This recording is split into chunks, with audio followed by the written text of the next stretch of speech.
Alright, y'all know who it is. It's that guy. Alright? Welcome back. Welcome back. You know, take a load off. Dust your feet off. Like, subscribe while you at it.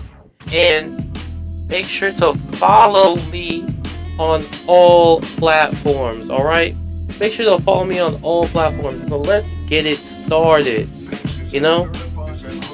We're out here with the chill beats, but with a side of conspiracy.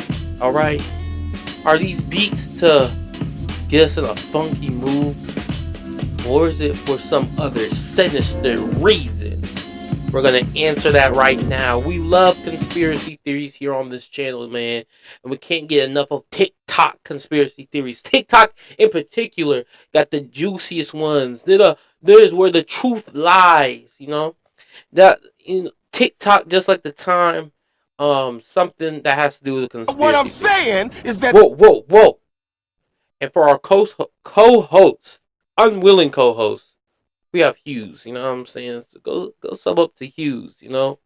We got Hughes with the TikTok conspiracy theory, since I would not dread to walk on that, you know, that app, lest the CIA, FBI catch me lacking. You know what I'm saying? So let's just get into these TikTok conspiracy theories. there are known knowns and that there are known unknowns, but there's also unknown unknowns. Things we don't know that we don't know. Alright, man, I hope y'all are having an amazing day today. So, what do we have? More conspiracy. Whoa. A link to the original video down below. Well. Oh, no. Oh, no. Nah. No, I'm not going to TikTok. Conspiracy theories, man. The conspiracy theory videos have been doing pretty well. So, why not continue the conspiracies, man? We got a lot of them today. I try to get at least 10 clips in here. We're not. So I'm not using. I'm not gonna go. Stuff if you haven't already, though, you know what to do. Make sure you like, comment, subscribe, all that YouTube stuff. But all that out of the way, man. Let's go ahead and get into the reaction. This is a very disturbing story, but I want you to try to explain it to people, how people were dying in these hospitals and rats would eat the eyeballs of the people who were dying, and children who were starving would eat the rats. And then the children would die and the rats would eat the children. Yeah. One thing that I still remember is my sister and I was walking by the well. Like in North Korea, we don't have a switch. We don't have running water, obviously. We have to go to well or river to bring the drinking water. And there's a young teenage boy, I think, lying down, and his intestines coming out of his back. When you're really malnourished, that thing all opens up. You got zero fats. Every hole all opens, and you see dogs looking at his organs coming out. And he was still somehow conscious, begging for food at the time. He was begging for food while his organs were coming out of his body. Yeah. Man, don't nothing surprise me about. Was that a damn TikTok conspiracy? I don't think that was a conspiracy theory. I think that was just some horrific, you know what I'm saying, unbelievable shit just happened. I don't think that would constitute a conspiracy theory. What was the conspiracy? Like, it was all a setup? Like, this was all smoke and mirrors? North Korea? What? You know, there's all kind of speculations about children camps and different things like that all across the world. I don't even know if that was a speculation or just a first-hand account of what was happening. Them having to do different things in order to just survive. Now, you need at least 3% or so body fat just to survive. Just to be alive, you need a certain amount of body fat. But I understood what she was saying. She basically saying that he ain't have no fat left. You know what I'm saying? The only fat he had left on his body was just enough to still, like, lay there and beg for some food. Doesn't surprise me that would be in North Korea. This may be the most proof I've ever seen that the Illuminati actually exist. In this clip, Simon Liu starts talking about the Illuminati, and he turns his attention to Andrew Garfield, and notice what happens next. Illuminati real? And if so, why haven't I been invited? Garfield, where are you? You gonna point out Garfield you know. like that? I know you know. Now let's look at that again. I know you know. But that's nothing compared to this next one. Kelly Clarkson is interviewing Kevin Hart when she starts talking about being offered major money for sketchy things. Pay attention to Kevin's response. Dollars in my face to do something I didn't want to do. And what? Just You've been on, yeah. Oh, they're in the room. It's almost like these actors know they shouldn't be talking about these things. Let me know what you think in the comments below. Saying that the Illuminati is Wow, chat. What do you think? What do you think? Really? Let me know what you guys think in the comments below, because that was something. Was it proof? It was definitely something, you know. It was definitely something. I mean, I don't think the best people to, you know, a comedian, of course, going to make a joke out of damn near everything they can, but, you know. is real based on this now. Just based on this. Say you didn't believe in the Illuminati at all and somebody showed you these two clips. It's easy to make the argument that, hey, Kevin Hart is a comedian. He's going to throw jokes and play into it a little bit. Andrew Garfield, even okay, though see, that's what they want you to think. They want you to think that he's a comedian when actually he's a truther. You know what I'm saying? Just like me and you. he's not a comedian, he's a funny guy. You know, he's an actor and he throws jokes in a lot of his interviews and things like that. So they're going to play into it a little bit. So I'm not saying that the Illuminati isn't real. There is something out there that if it's not the Illuminati, I feel like there's some kind of group of people that, you know, maybe want to control or controls different things that go on. Now, I'm not saying that the Illuminati isn't real. All I'm saying is that based on what I just watched, that would not convince somebody who believes that it doesn't exist. That mother back there is not real. And he looked back at her and said, I am going to take this whole plane down. We learn a new detail about the person who sat next to the woman on the plane who went viral. She did not disappear. She was going on a cruise, which would explain the disappearance. A woman who claims to be a friend of hers says this. Not drinking. Okay, man. A friend of a friend. A friend of a friend. That means you're a stranger, my guy. You're an absolute stranger. What? Dude, people say friend of a friend ironically. You know what I'm saying? They use that ironically to mean like they don't know the person. Oh, I'm a friend of a friend. I know a friend of a friend of a friend of a friend told me. Like, that is like, that means you're making shit up. You know what I'm saying? No one told you anything. You're just making shit up. Who actually genuinely uses a friend of a friend to make a valid point? But let's see. Not drunk. The guy sitting next to her, something was misplaced. She looked at him and he looked back at her and said, I am going to take this whole plane down. One of her family members commented under this creator's TikTok. She basically said that her cousin is physically home and okay. Mentally, she is traumatized and not okay. She wanted everybody in the thread to know her cousin does not drink and she does not take medication. She also wanted everybody to know that she is not a racist and that there was not a black man involved. You just wait for her to come out when she's ready and give her that space to do that. Most importantly, it's good to know that she's home and physically safe. Now, that story broke the news a while ago, maybe a few weeks or so, and allegedly this woman went missing. And so if what we are seeing is true, that she went on a cruise, then that's great, because I would hate for anything to really happen to anyone, especially somebody who all they went viral for is saying that somebody isn't real. In her mind, whatever was going on, that's what she thought was going on to me. Now, to say that the reason why she said all that was because the guy who's sitting beside her said that he's gonna take this whole plane down. That would put an entirely different conversation to light. Yeah, now we talking about acts of, like, you know what I'm saying, you know, the big old T word, you know, and when we talking about the T word, we ain't really out here. That's a different scenario. Real or not, the person's talking about doing some horrible thing. Now, if that's the case, she should have got up there and said, this dude said he's gonna take this plane down. That would have sparked an entirely different reaction from everybody on that plane, but she said he's not real. So that kind of made everybody look like, what is she talking about? And the first thing that people are gonna think is, this woman is crazy. This woman doesn't know what she's talking about. But if everything that I just saw is true, that will make a lot more sense than what it looks like on the surface. Did we not notice this on the show? It still doesn't make any sense. Why would you claim somebody not to be real and also they're going to take down the plane? That still doesn't make any sense. I feel like you said that after the fact to make it seem like you weren't just freaking out for no reason. You know? Children. How do we didn't know this on the show? Married with Children. I never watched this show. You're a damn old head.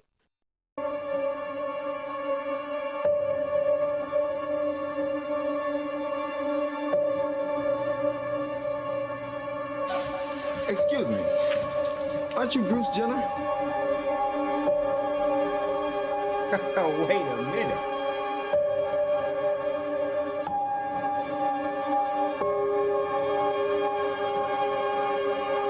And now, please welcome Mr. Bruce Jenner. Yeah, I was just about to say that. I said Family Guy did that shit too. I don't know if that's a solid coincidence.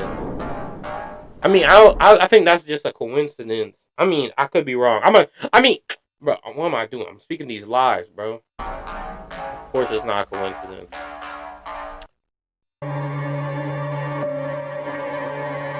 Yeah, they did that with Family Guy. When they go out to dinner, it's all of them. The mom, the kids, and their grandma, Bruce Jenner. You know, it's whack as I can't believe that came out of Bruce Jenner's vagina. Bruce Jenner is a man. No, Brian. That's what the press would have you believe, but he's not. Bruce Jenner is a woman. Excuse me. Aren't you Bruce Jenner?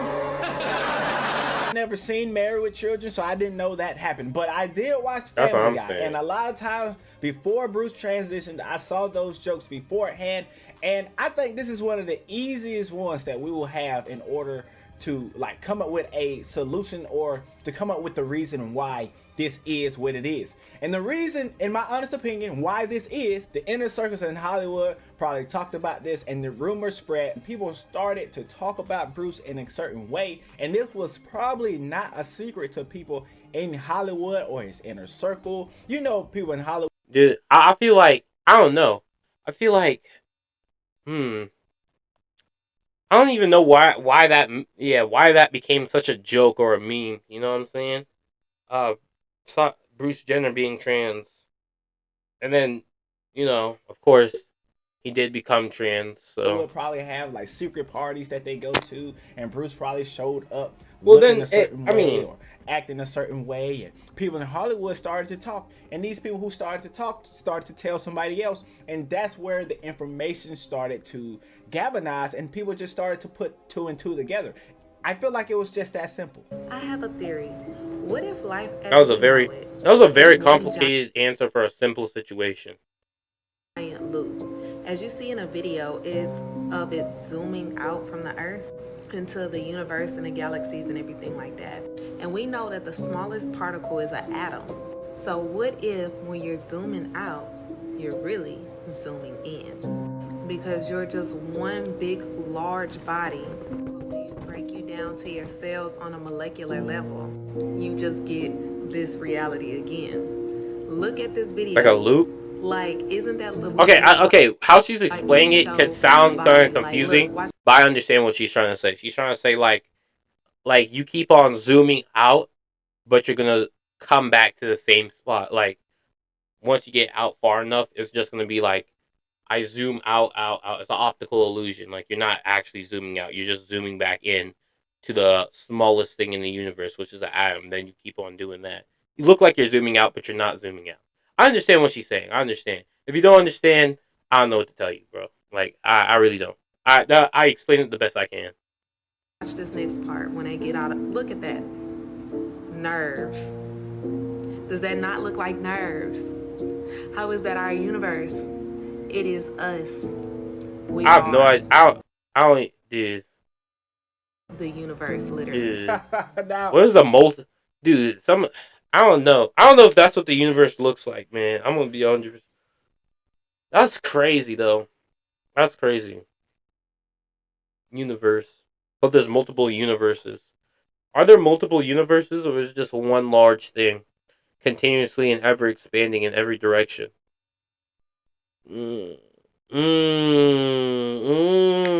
We are the universe, literally. I honestly believe that we make up the universe, right? We are all here. However, I think that her theory has a flaw. I don't know how accurate that video is, that zooming out video. How do they know that is what the rest of the universe looks like? That's what I'm saying. That's what I was saying.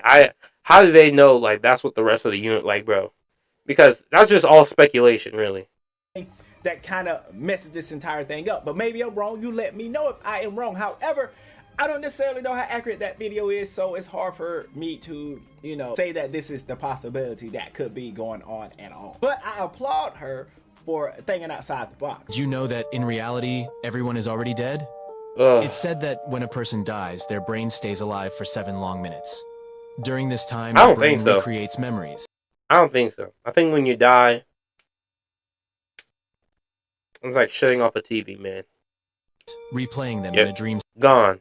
Then it's heaven, purgatory, hell, then it's all that shit. I don't think you stay after you die for 7 minutes. What? Why would you do that? State. The individual sees his whole life flash before his eyes. Time elapses I differently don't when think you're so. awake. I think that's mad speculation because it's like, damn. I don't know. Than when you're dreaming. 7 minutes can seem like 7 minutes, or a century. Stephen Hawking has said that when we discover the God particle, or the Higgs boson, as some call it, the end of the world could happen in a day, and in 2012, we discover it. And if the world really did end in 2012, and if it did happen in an instant, and we've all been living in our own consciousness ever since, perhaps that's why, since 2012, the world has seemed increasingly strange, unreal, and absurd, as if we are all stuck in a never-ending dream. I don't know. I don't know if it. I don't think it's that, man. Because this dream is pretty whack. If that's the case, this dream is pretty whack. At least for me. You know. I can't fly or nothing. This is a pretty whack dream. Our perceptions of reality have become distorted, blurring the lines between what is real and what is imagined.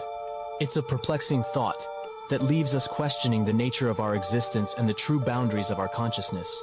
That's crazy to think that everybody could potentially be in a dream loop. Now, I don't necessarily believe that. However, I will agree that the world has seemed to have gotten increasingly weird and more weird by the second. I think that the things that we are seeing, though, are the signs of the end of time. But I could be wrong. That I've heard a lot. And that's the thing I really don't take seriously when people be like, "Oh man, the end of the world is near. The end of the world is near." You know how many times, like in history in general, in human history, where scenarios, apocalyptic-esque scenarios would happen. Dude, it's been happening since damn near like the Stone Ages, dude. People have had famines. People have had disease, war, all this type of these apocalyptic-esque things happen. I don't think the end of the world is anywhere near, dude. I feel like people have been saying that for so damn long. I don't believe it. I feel like it's gonna happen probably like billions of years after I'm gone. You know what I'm saying? We're walking on the moon. I'm not even gonna. Up a lot of dust. So people say, well, if there's no air on the moon, how is the dust flying around? Remind me to dust my camera too, will you? If there's no air on the moon, how's the dust flying around?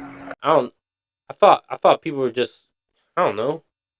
I thought that's how things worked on the moon. I thought that's how things worked in general. Like, because the moon, even though it's like low gravity, it still has its own gravitational pull. It's not like zero gravity. You know what I'm saying? Like 0G. So it's like, I feel like, I don't know. I feel like it still has its own atmosphere-esque thing, but it's not as like, it's practically non-existent. You know what I'm saying? And it has its own, like, I don't know. How is dust on the moon at all? How is rocks on the moon? I don't know. I think you're thinking too much, dog. Dust. So people say, well, if there's no air on the moon, how is the dust flying around? Because he's kicking it. What are you talking about? He's kicking it. That's why it's flying around, because he's kicking it.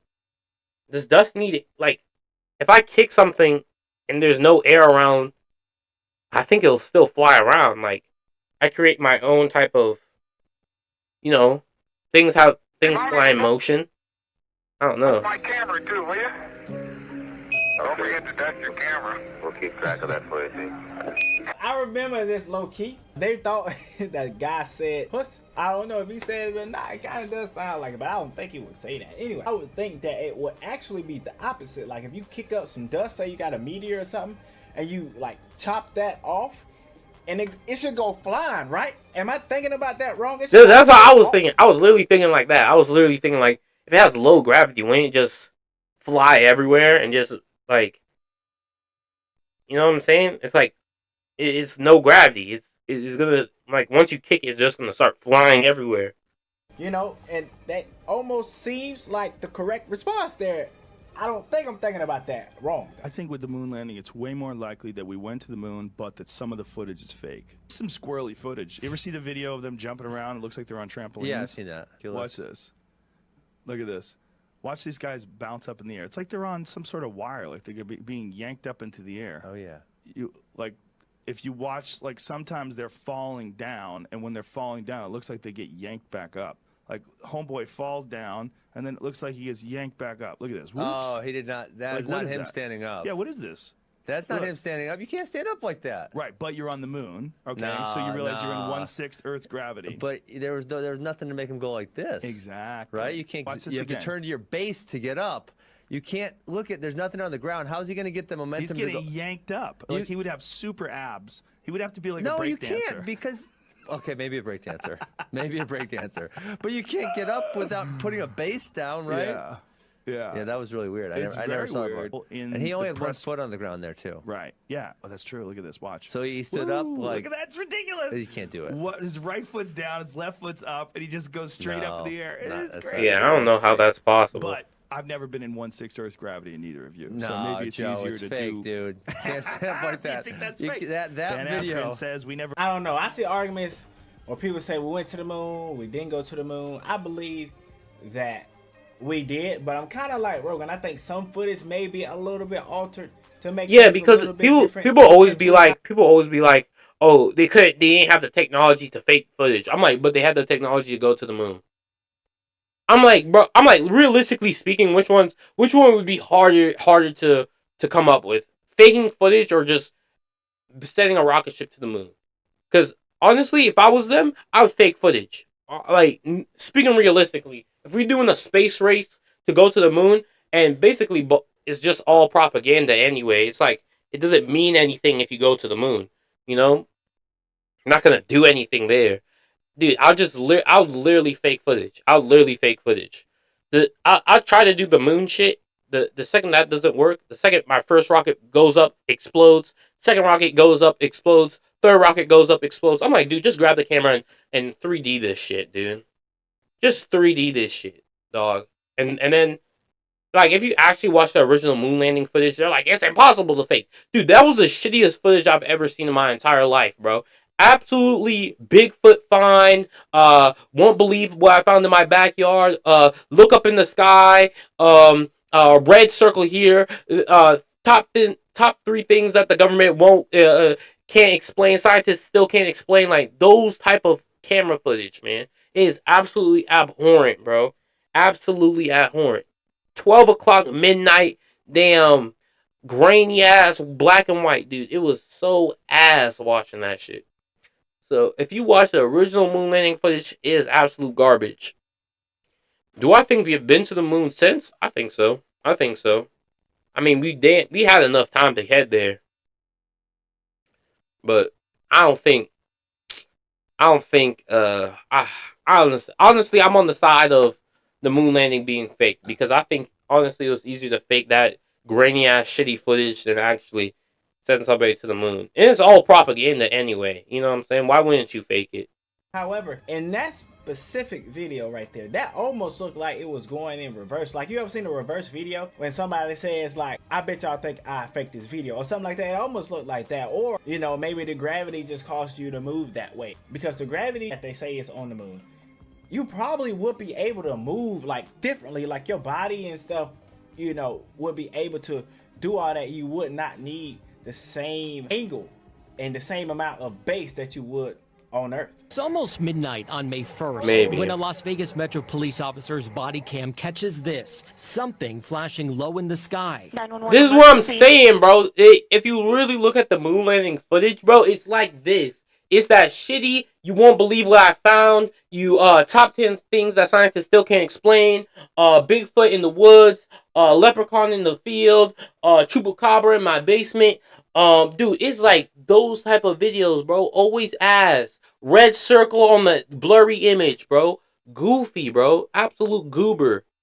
Minutes later, there's like an 8-foot person beside it, and another one's inside, and it has big eyes and it's looking at us, and it's still there.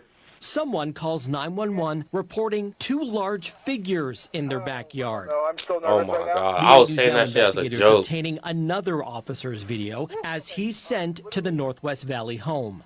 I have butterflies, bro. Everyone saw a shooting star, then these people say there's aliens in their backyard. By now, it's more than an hour after that bright light. Officers meeting up with the caller and his family. What'd you see? It was like a big creature. A big creature? Yeah, like around 10 feet tall. I'm not going to BS you guys. One of my partners said they saw something fall out of the sky too, so that's why I'm kind of curious. Did you see anything land in your backyard, or? They see like a big, that's what they say. They see like a big something with light. What I saw right now, I do believe in it. Police walk into the backyard to investigate, but Metro blacked out that part of the video because it's considered private property. What's clear, they're taking this call seriously. Hey, this might sound like a really dumb question, but did you guys see anything fall out of the sky? Asking others what they saw. I would normally discount it as nothing. However, seeing as one of my partners said they saw it too, only reason I'm actually investigating it further. That investigation turning up no concrete answers as of Wednesday. Whatever or whoever fell into that yard, long gone within minutes. Oh, hey. Dude, I ain't gonna lie. That shit terrified the shit out of me. I ain't gonna hold you.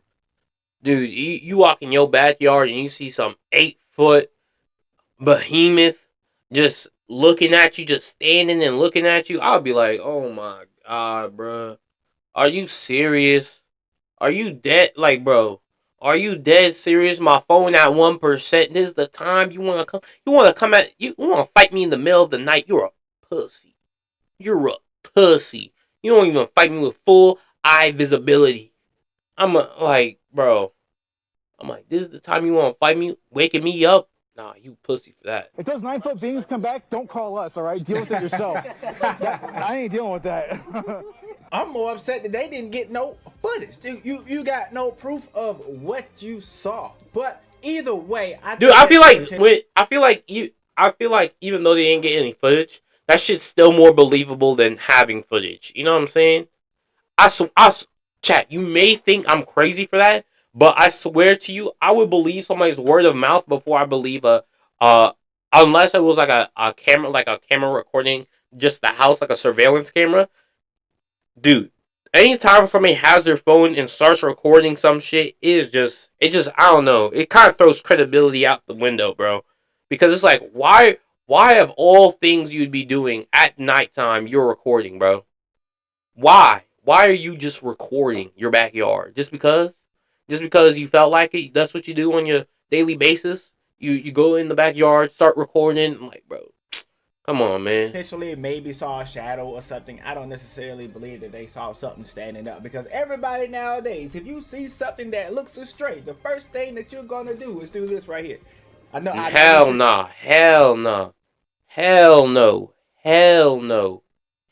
That is some dumb shit. Dude, if I see, bro, okay, imagine you in your bedroom, right? You in your bedroom, you got your phone beside you, and you out here, you just scanning your bedroom, and at the corner of your eye, you see your sleep paralysis demon looking through the doorway. He's just standing there looking at your ass. What are you gonna do? Are you gonna A, start recording, B, hide under the covers, or C, pray and hide under the covers? Like, bro, I am not gonna hold you.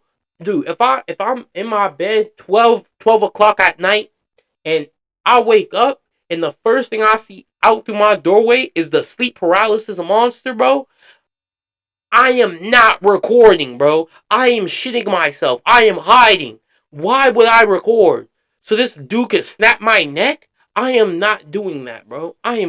Bro, no way, bro. There's so many times we all seen the sleep paralysis monster, and I doubt our first reaction was to record. It was to hide and fight, bro. I was trying to get away.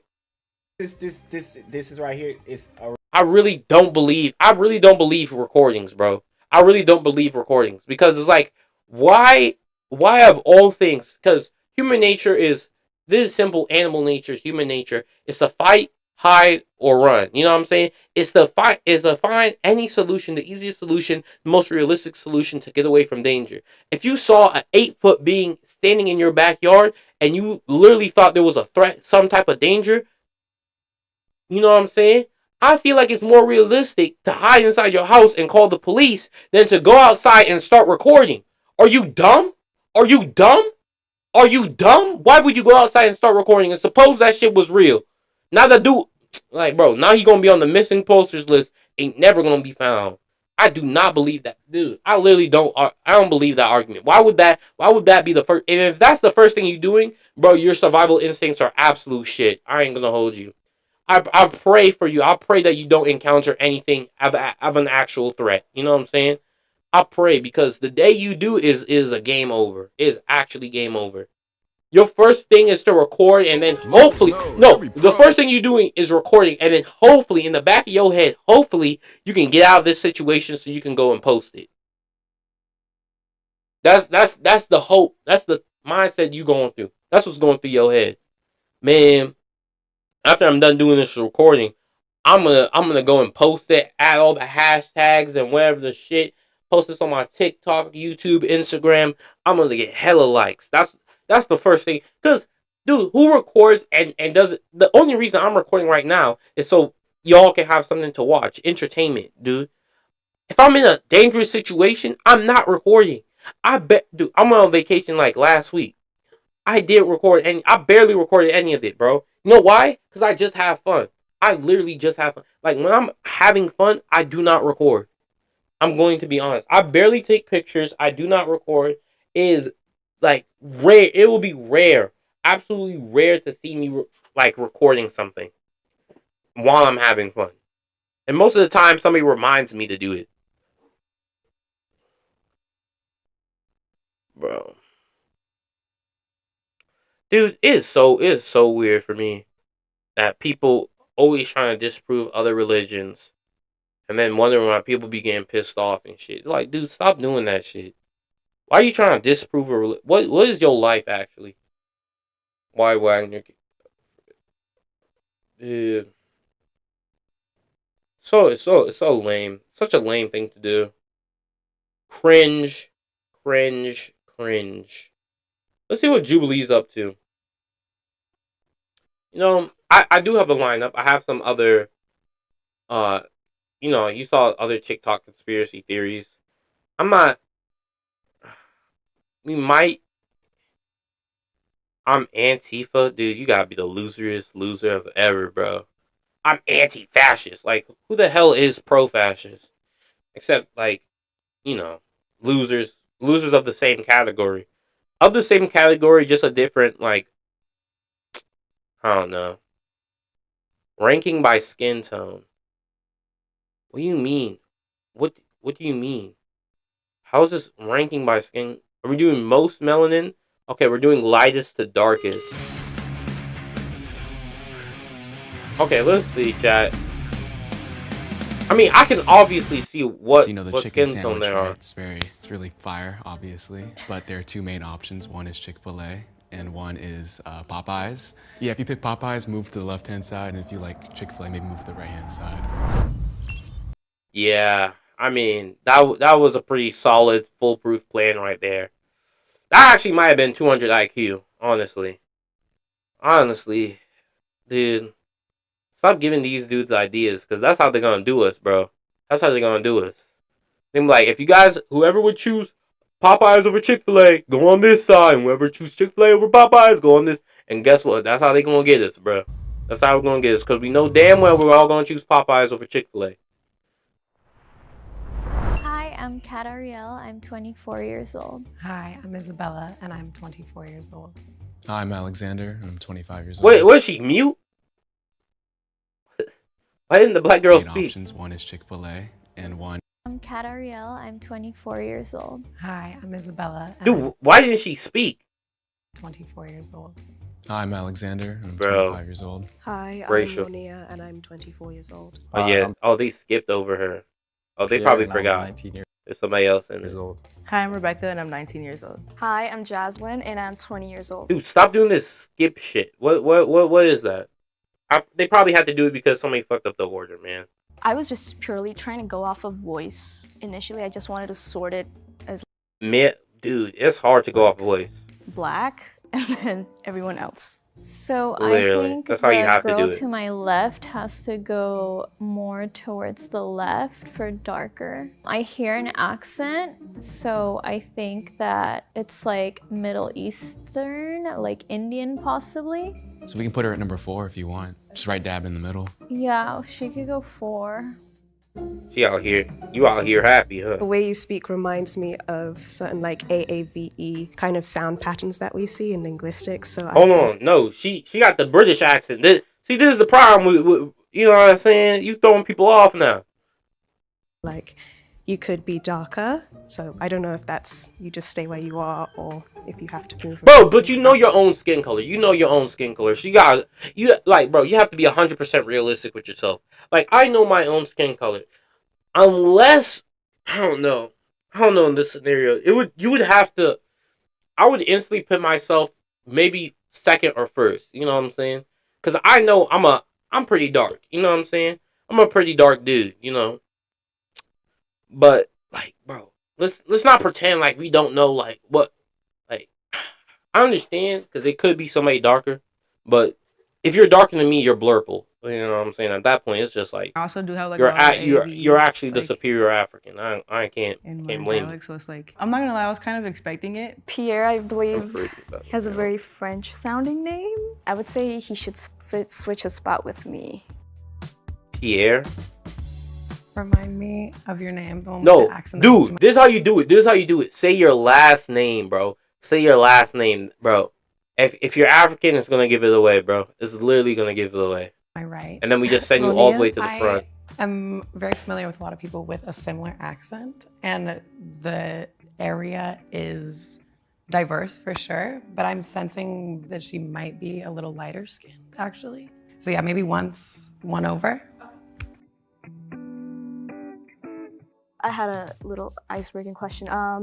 How many of us here tan easily? I do. I tan very easily. I do. I think I tan. Oh, stop great playing with question. me, bro. Oh, calm down. See, this is the problem. We out here lying now. We out here lying. If you got melanin, you ain't gonna tan easy, bro. It's just not gonna happen. It's just not gonna happen. You may feel the tan, but you ain't gonna tan. You feel me? Like, oh, what is easy? What is over? Like, how much darker can you get, my brother? I'm not even trying to be like nothing, but like, how much darker really can you get from a tan? Someone said they didn't tan easily. Yeah, the girl to my left. Me too. Yeah, whoever said they don't tan easily should go on the lighter side. Oh, I'm noticing now a little bit, this may be totally off, but I detect a little bit of Latin in your accent. I might be totally wrong though. I agree that there's definitely an accent. I just can't pinpoint exactly where it's from. How far do you think that she should move up? Maybe not at the very end. Hold on. Ranking by skin tone. Can't you just actually just ask them? Like, I just thought about that. Listen, I'm like, hold on. Why we ask, like, okay, I'm sure they have it in the rules. We can't just ask directly, but, like, if they don't, let's just ask each other directly, like, dead ass. Be like, are you white or are you not? Like, bro, if you're white, head over there. The rest, we head over here. And then we could sort ourselves out from there. Definitely somewhere in the middle. Yeah, I'd say like maybe 4. It's hard. Because you know your own skin color. Magic number. I'm kinda If you say I'm kinda, head all the way. You probably the whitest person there. Everyone knows what they are. They're not kinda anything. So you know the chicken sandwich, right? It's really fire, obviously. But there are two main options. One is Chick-fil-A, and one is Popeyes. Yeah, if you pick Popeyes, move to the left-hand side, and if you like Chick-fil-A, maybe move to the right-hand side. What spot are you on? I'm definitely more on the Popeye side. Oh, I think yeah. Alexander should come to the left. Yeah, To the dark. Dude, it's such a dude. That was dude.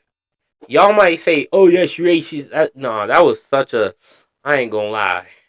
That might have been an official play right there. We haven't seen that one. You know what I'm saying since them times. It's darker, yeah. No, he needs to go to the right. I mean, based on his own analysis, I suppose he should go to the left because he said if Chick-fil-A, go to the right. If Popeyes, go to the left. So if he's Popeyes, then he should go to the left. How many spaces? Just switch with Kat, I guess. I was just curious if we're all gonna get canceled or not, because this conversation can be very ignorant, and I was debating on even like trying to ask anything, because it's so hard to like base things off of just like. Dude, I feel like that was pretty funny, dude. That was pretty funny. People are like, I'm like, why are you so afraid of your own race? You know what you are. You know what I'm saying? You know what you are. This blindfold shit ain't gonna fool anybody. You know what I'm saying? The world ain't blind. 90% of us can see. And I tried to make it kind of funny, be like, well, if you like Chick-fil-A, move here. Popeyes, move here. Where's everybody from? England. LA. Los Angeles. Utah. UAE. Dubai. Oh, wow. She has an That's accent. amazing. I'm from Long Beach, Los Angeles. I'm from LA, South LA specifically. Where's your accent from? My accent? I thought it was American. It sounds a little bit. It sounds a little There's odd. a twinge of something. No, it doesn't. When she I says worked certain on it things. for 7 years. Like Too bad. Too bad. We still see you as an outsider. You know what you are. You know what you are. You know what you are. You can work on all you want. Still won't change a thing. It would work, without a doubt. Well, she needs to be where I'm at, I think. I disagree. I think she should be more to the right, honestly, if we're thinking South Africa, because it's a very diverse country. I think she should move one side to the right, honestly. I think I should. Dude, you guys are both the same skin tone. I'm not even gonna hold you. You guys are literally the same skin tone. His cat. I was not gonna say anything, but his calves are absolutely ginormous. Like, hold on. When they leave, take a look. When you grew up, was family like a big thing for you guys, or was it more? I feel like that's more like, dude, his calves are absolutely ginormous. Holy crap. The body proportions are absolutely insane. He has like arc character calves. Like, just absolutely disproportionate. Everybody was more individualistic. We're really, really family oriented. And I grew up doing like everything with them. I feel like growing up in Utah, it's a very I didn't know what they did pin albino in it. familial place because of the culture. I grew up with both my parents in the household. You know you're albino. Head to the back, bro. Head to the you know you're albino, bro. Head to the back, bro. You know you're albino. Head to the back, bro. We're doing this based off skin tone, not like race. Not like, you know what I'm saying, ethnicity. Head to the back, bro. We know you're albino. You know you're albino. Why you trying? This is the problem. No one wants to be what they are, bro. Everyone wants to be something else. You know what I'm saying? You are what you are, and you know what you are. Do everything for them. Family's very. I'm dead ass asking people, are they black or are they white? Like, no cap. Like, no cap. Like, straight up. Like, bro. Like, I'm from England. Yeah. You're from England, but where are your parents from, buddy? Where your grandpa from? We're gonna get down. We're gonna do family. We're gonna do 21andMe because this shit is kind of getting ridiculous. You know what I'm saying?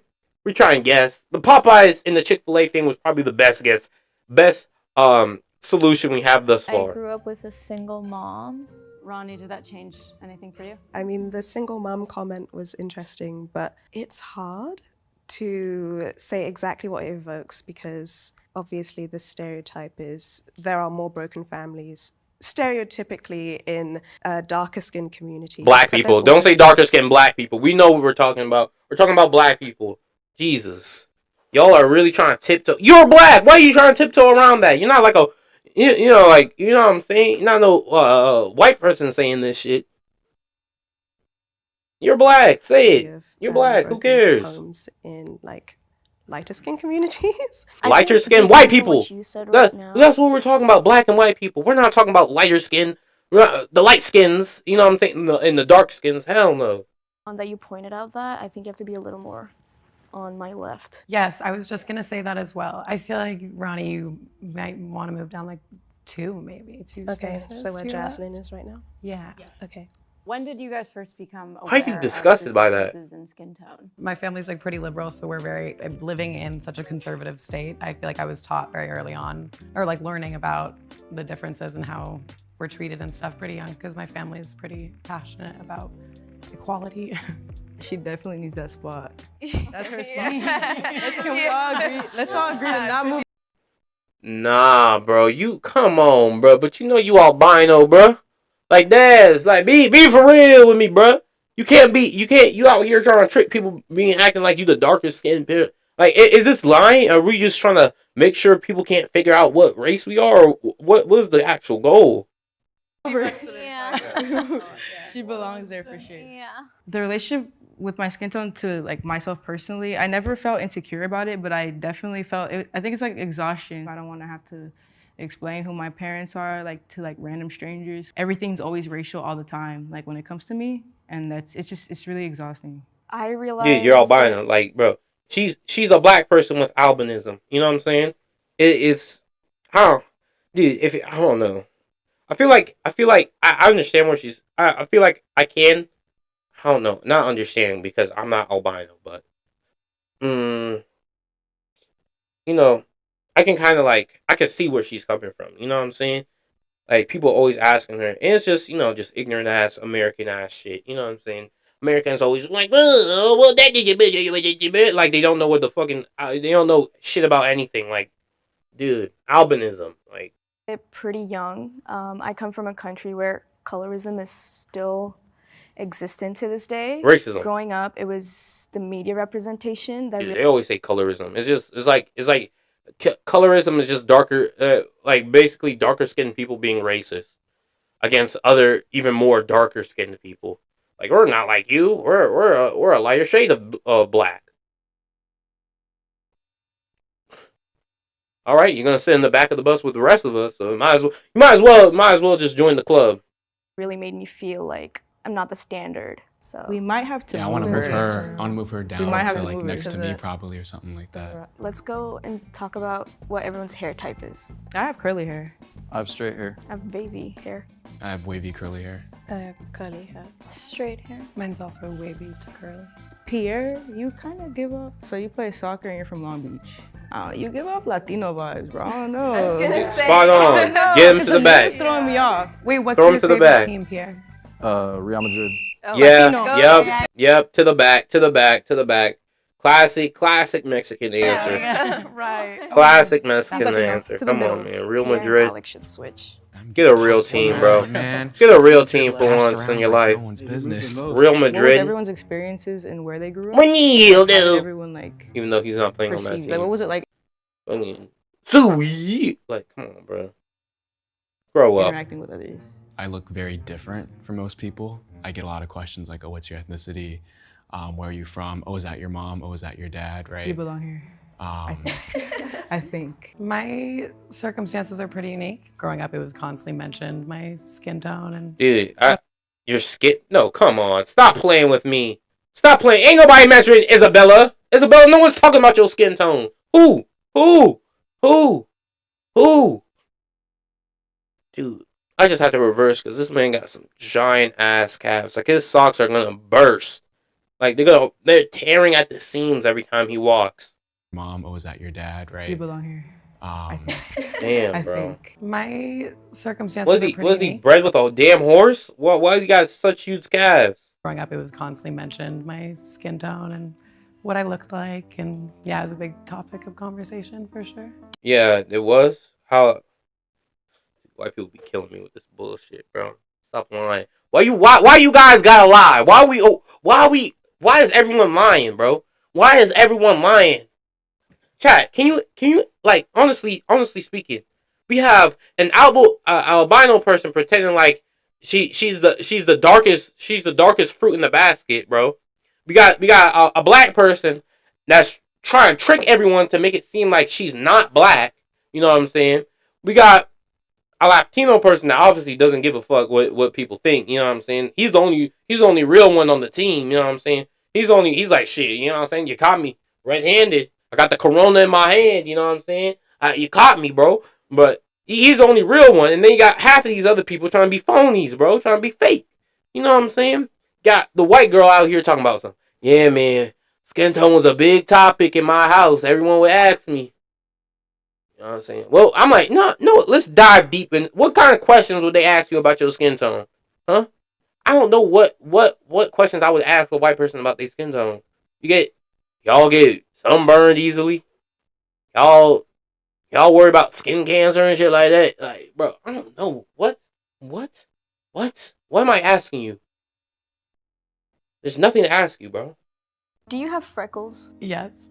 Oh, white. I do. Maybe she's Classic white trait. like strawberry blonde or Yeah, or ginger. I have like an image of her in my head, and she's like redhead. Yeah. Damn, they full of damn soul up in there. Hey man, I'm so glad my sisters can see past this. Can see past the bullshittery. Talk about skin tone was a big topic about how bullshit, man, bullshit. You know what I'm saying? They saw past that shit. They said, motherfucker, she's a, you know what I'm saying, 5'7" white girl with red hair, probably has a black top on with blue jeans. You know what I'm saying? Classic. Typical. I don't know why. Yeah, just the voice matches so well. Yeah, you give off redhead with like a bunch of freckles. I don't know. Anyone else want to talk about their? Damn, they shit. They shot for the stars and landed on the moon. There is a lot of diversity where I'm from, but for the most part, I didn't really. There was nothing extra interesting about my experience where I grew up. What city are you from? London, What part? southeast. I think she's got to move to the left. Yeah, I think so. Damn. I forgot. I that. think that's Damn, what- they said. Damn, I guess my Latino dude knew some more about the UK than we thought. He was like, hold on, southeast. Yeah, huh. He said something. He said, move that bunda over there, bro. Move that bunda over there. You ain't full of nobody. Yeah, South London is kind of like more diverse. Diverse, yeah. Yeah. I think she moves to 3. I think she'd be at 3, honestly. I think she should switch with Pierre. Do you feel like your ethnicity, like historically, has faced Oppression? challenges? He's Yes. getting closer. Yeah, like oppression. Maybe not in the past, but definitely now. If that Okay. makes sense. Like it definitely always, if they were here. Oh. That makes me want to move you a little to the right. Yeah, I think she needs to Maybe go to just the switch right to the too. 2 Yeah, spot instead of maybe. 1. Yeah. Let's have everyone else finish the question. She's that a was complicated originally one. She asked. ain't. No. Yes. Somewhat, yeah. Yeah. Yes. I think I'd move Cat up 1. Okay, what? Cat and Pierre. I What don't know. what are we talking about right now? I was deadly confused. Oh. That makes me want to move you a little to the right. Yeah, I think she needs to Maybe go to just the right switch too. to the 2 Yeah, spot instead of maybe. 1. Yeah. Let's have everyone else finish the question that was originally asked. No. Yes. Somewhat, yeah. Yeah. Yes. I think I'd move Cat up 1. Cat and Pierre. I don't know. I think they're good where they are personally, but if you guys think that. I'm telling you, the girl from the UK, man. I'm telling you. I feel like, yeah. Do you want telling to you. switch Pierre with- is too high up, y'all. Do you guys feel like we really like meet? Yeah. I feel like like that I'm pretty helps at all. confident. Wait, you wanted Ronnie to move, right? Did we telling ever you. move her? Yes. Okay. No one moved. We didn't move Does her. anyone Let's trust agree his with that? intuition. I like it. Yeah. Let's go with what he's saying. telling you. Number 2, Ronnie. Dude, these you people been to seem Antarctica? past. Yes. These seem. It's more of a tunnel than an entrance. I personally came with 2 other people. We are ready to do the reveal. If everyone wants to take their blindfolds off, go ahead. They were so close. ooh, They were it is scary. actually so close. Oh wow. Except for the first one, albinism. Oh. They were so deadly. They were deadly close. That's what I said too.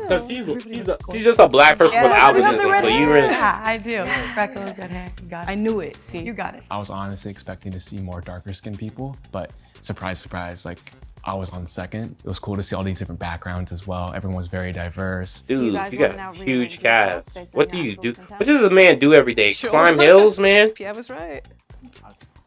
I'm like deciding who's the I don't lightest know. here. I would definitely, if I hadn't laid out yesterday, I would definitely be Probably lighter. me. But right now, probably you. Yeah. What about you 2? Are you? Um. I think you're lighter than him. I have no idea, dog. I have no maybe a idea. little A bit. little bit? Yeah. Tiny bit. I have I think no we did idea. pretty well considering we couldn't They're like see the anyone. same skin tone practically. They need to lay on top of each other. We're gonna have to do Does the everyone want to pigment go down the challenge. line and say what their ethnicity is? I'm Afro-Latina, so my parents are from Guatemala, but my mom is black. I'm Scottish and W. English originally, but both my parents have adoption on their side, so I don't know. I'll never know. But white for sure. I'm Half Asian, half Latina. Half white. Damn, half she got the Eastern. buck teeth poking too, I'm bro. Indian. Could have never predicted that. My dad's Japanese, mom's African American. Nigerian. So I grew up in South LA. So if you weren't Latino, you were Black, you're Latino. And I have a skin condition, so I have albinism, and so I was always like the lightest everywhere, and people were just like, "Oh, what are you?"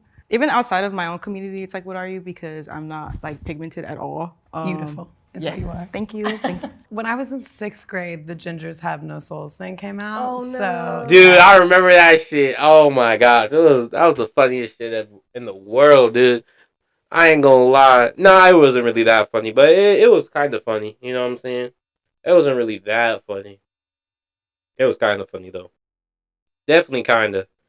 Man, gingers have no souls. Every freckle is a soul that they taken. Oh man, I remember that. Woo-wee.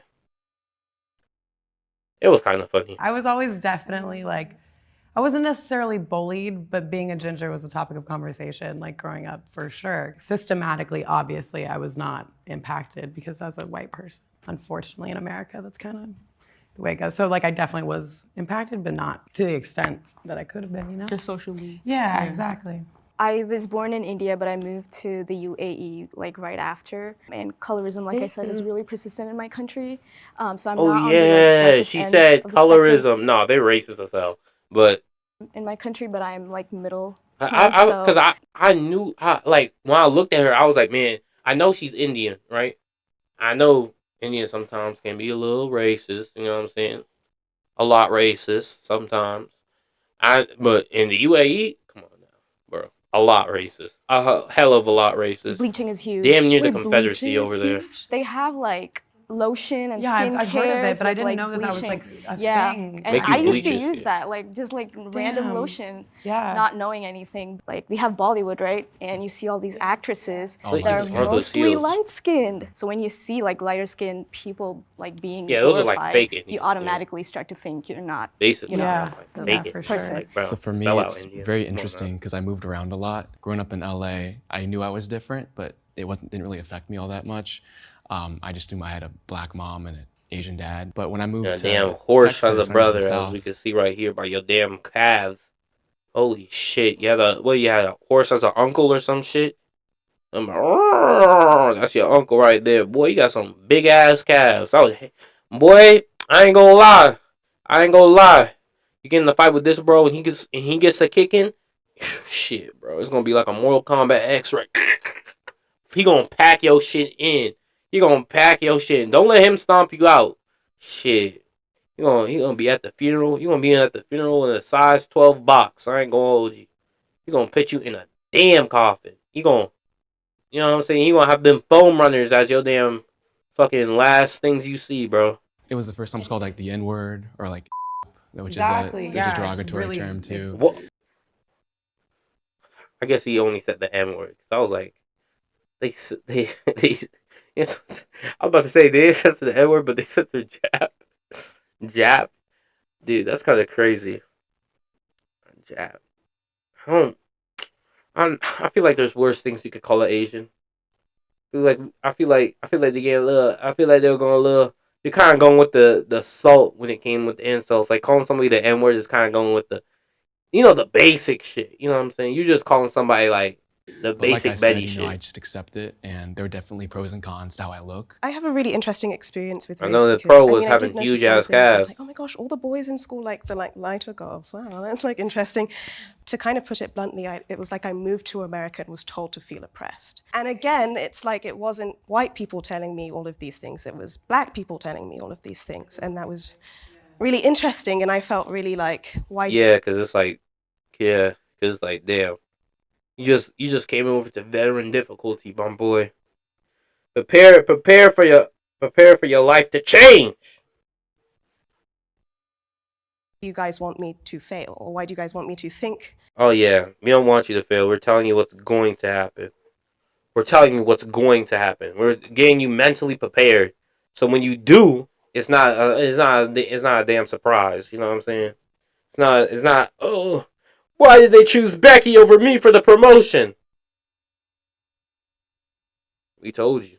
That's all Told you, honey. from a position of failure. And then something that was Yeah, 'cause interesting is I sound white. I met a guy once You and he sound came up British. to me and he was like, "Oh, I didn't expect you to sound like that." And I was like, "Oh, well, you know, your race is the least interesting thing about you, and a lot of your experience with your Really race will is. be defined by the culture you are surrounded by, as opposed to the actual color." Race is really the least interesting thing about a person, honestly. Like I don't even know. What could you ask a person? Like I get this shit all the time about in Wichita, and I'm like, first of all, I don't know what you Wichitanians do. You know what I'm saying? I don't know what the Kansan does. You know what I'm saying? I really don't know what's going on in the Wichitanian Kansan mindset. You know what I'm saying? I really don't know. You know, Kosi, is it a cultural thing? I don't know. I don't know. I'm not part of this. I'm not part of their group. You know what I'm saying? I'm not part of the Kansan black community. I don't know what they do. You know, I don't know what they do. They might do it. I don't know. You have to ask somebody else. Like, jeez. My parents aren't from here. I was growing up eating a completely different shit, looking at life completely differently from how you were looking at life. You know what I'm saying? I might have spent most of my life here, but damn it, I wasn't like, I was, you mostly, it really comes down to, the environment in which you grow up in, it's not even just like the people you're around, but it's like really the people you're around, like your family, are really going to define who you are as a person. Because you could be like her, you could be a Guatemalan living here in the United States, but you're gonna, and somebody from, Mexico can come up to you and you guys can share some things in common, but then there's gonna be things like shit. I don't know. You be like, I don't know how a Mexican thinks like that because I'm not Mexican. I'm Guatemalan. You know what I'm saying? I'm different. I'm completely different from these people. You know, it is what it is at the end of the day. But that was a nice video from Jubilee. You know, had me going on rants like I usually do. Jeez, let me cut them shit short or make them longer. I don't know. Antifa, probably the lamest group you could join. I would actually join a band of roaming bandits than join Antifa. Just a gang. You know what I'm saying? Because if I'm going to go out and destroy shit, I might as well make some money doing it. You know what I'm saying? Reading last text from loved ones. I'm not doing that shit. Ranking men by testosterone. How the hell would you even do that? Are you going to take a testosterone test? I'm not taking that shit. I'm going to be completely honest. Black people play Guess Who with 12 white people. Guess who what? Guess who what? I don't understand. I'm interested. Guess who what? Professional website of your dreams. Transracial adoptees. Oh, I was about to say. I'm like, you're about to get canceled right now. Does on this the That Guy person look show. like they have said the N-word before? Yes. Woo! Woo! Yes. We all. Hey man, don't be ashamed. You know, we all know. We have all said it once. You know what I'm saying? At least once. Absolutely. He's like, damn. He said, he opened his mouth. He said, damn, because they ate wrong. She said yesterday. She said while she was walking in. Matter of fact, I ain't gonna lie to you. Somebody better You ever handle wonder her. how to take a friendly game like crazy. Guess Who and make it way more confrontational? Well, don't worry, we did it. I don't know, chat. I can't be doing this too much. You know what I'm saying? Going these Jubilee, damn crazy ass. We might do this next stream. All right, let's see what Cuts has got into it because I do have something we need to discuss. You know what I'm saying?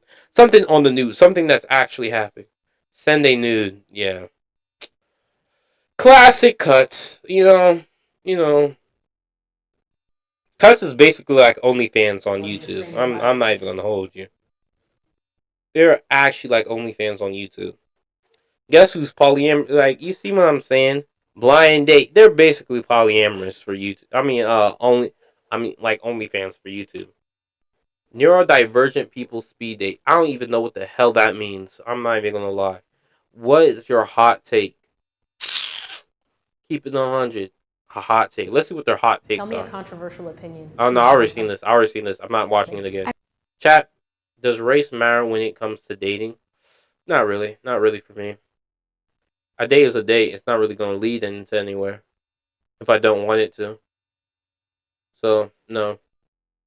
But now we're going to get our reaction to CNN experts' take on Niger. You know what I'm saying? We got a couple of Africans right here. We got one Afro-Caribbean right here as your host. I'm that guy.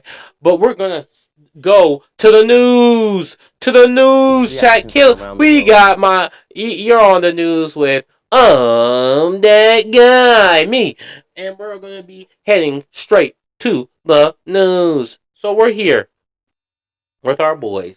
With our African men. With our African boys, you know what I'm saying? And me, the boy, you know what I'm saying? The voice, the face of this channel. Getting ready to talk about Niger. Now, if you don't know what's going on in Niger, in basic terms, you know what I'm saying? Niger, president security, has overthrown the president. A coup has kicked him out of power. And in recent events, they are now trying to try him for crimes of corruption in Niger. But people are not liking that. Why are they not liking this coup? Well, it's for more than just overthrowing a democratically elected president. One of which was the first of its kind to be passed over, peacefully.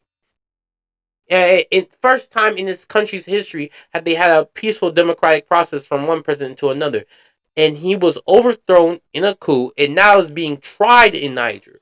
But what do the people have to say about it? Surprisingly, the people in Niger are supporting the coup and saying that the president was plundering the wealth of the country. To whom you might suspect? Their old colonial masters, France. France has a lot of, people and investment into Niger. Why? Because Niger has the ninth world's largest uranium mines. You know what I'm saying? They produce a lot of uranium. It's good for that, you know what I'm saying? Your microwaves and all that good shit. So, what did the coup leaders do? They said, not only are we kicking out the president, but we're kicking out France too. So they kicked out France, they kicked out the United States, and now, people are upset. One, France is upset they can't get their precious uranium. They can't keep plundering Niger. Two, ECOWAS. This is a blockchain of West African countries, and they're upset too.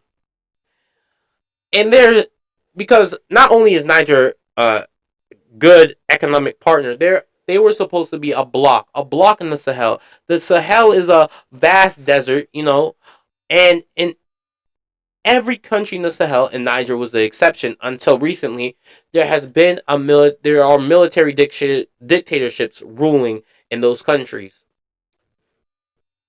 Now Niger has fallen into that, and not only is Niger fallen into that, which they're supposed to be like the wall, you know what I'm saying, the exception, the rule, but they've fallen into this trap. The last domino has fallen. And there were a block against terrorism. People like Boko Haram, you know what I'm saying? ISIL, ISIS, those type of people, they were the block. They were you know what I'm saying? They were the link, the wall to help fight terrorism. And now, in this recent coup, people are worried that the security levels will drop in Niger, and Niger will spiral out of control. Now, ECOWAS, recently has been given statements telling Niger, hey man, you can't be doing this. You can't be overthrowing your presidents, man. You gotta do it democratically.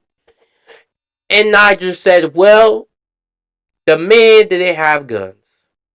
The military has guns. Who's he gonna listen to? A piece of paper? Or is he going to listen to the dudes that go boom, boom, pew, pew? You know what I'm saying?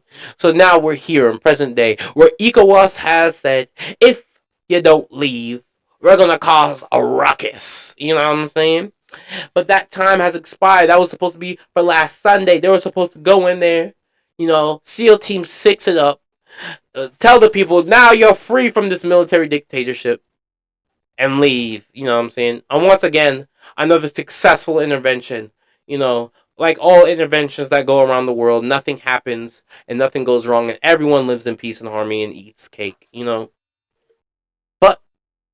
unfortunately, ECOWAS has some, you know what I'm saying, has some trouble.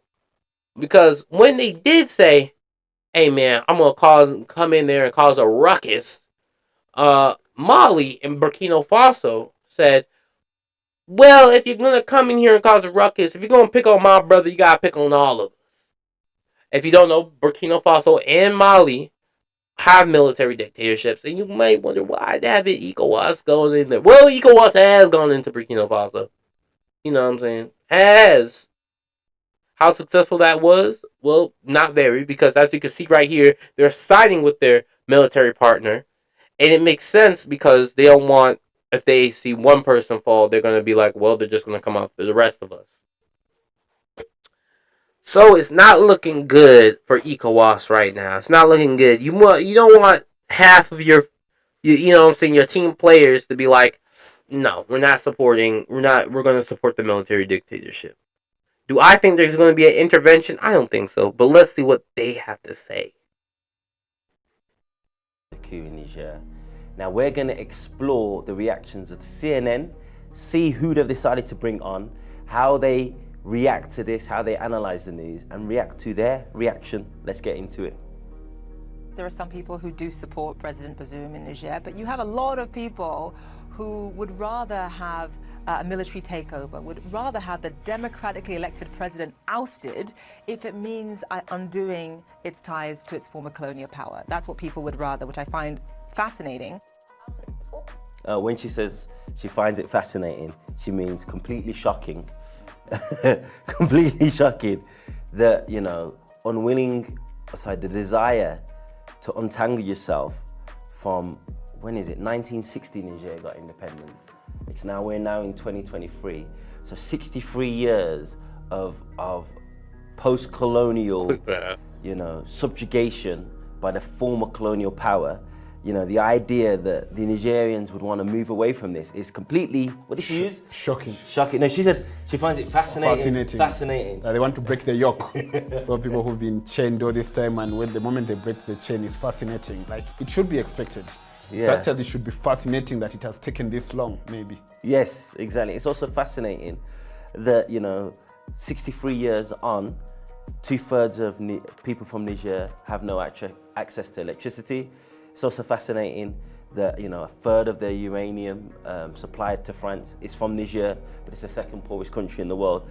It's also fascinating that it's also the second poorest country in the world. So how has it benefited from these so-called democratic process that they're now trying to overturn? So something else, I've noticed the kind of, say, obsession with electoral democracy, because she admits that, you know, there's plenty of people who showed up to support the military, but then again kind of discards that method of, you know, exercising the democracy in favor of the ballot. So I think it's dishonest for an American in wherever that place is. Washington. Yeah, to, like, you know, hold Nigerians to a standard even Americans themselves, you know, don't follow. And also the issue of, like, you know, Democrats as a concept on its own, people have to understand, say, it should be a means to an end. So just the electoral democrats where people get an opportunity to go to the ballot every 5 or 4 years, if they're not seeing the actual material benefits, their lives improving, then you don't expect them to still want to respect the so-called tenets of democracy. So somehow it reflects to say, what are the conditions on the ground? So that's what you should be looking to say, what has driven people to disregard the much talked about democracy? And adding on to that, like, you know, what's democracy? You know, the rule of the people, for the people, by the people.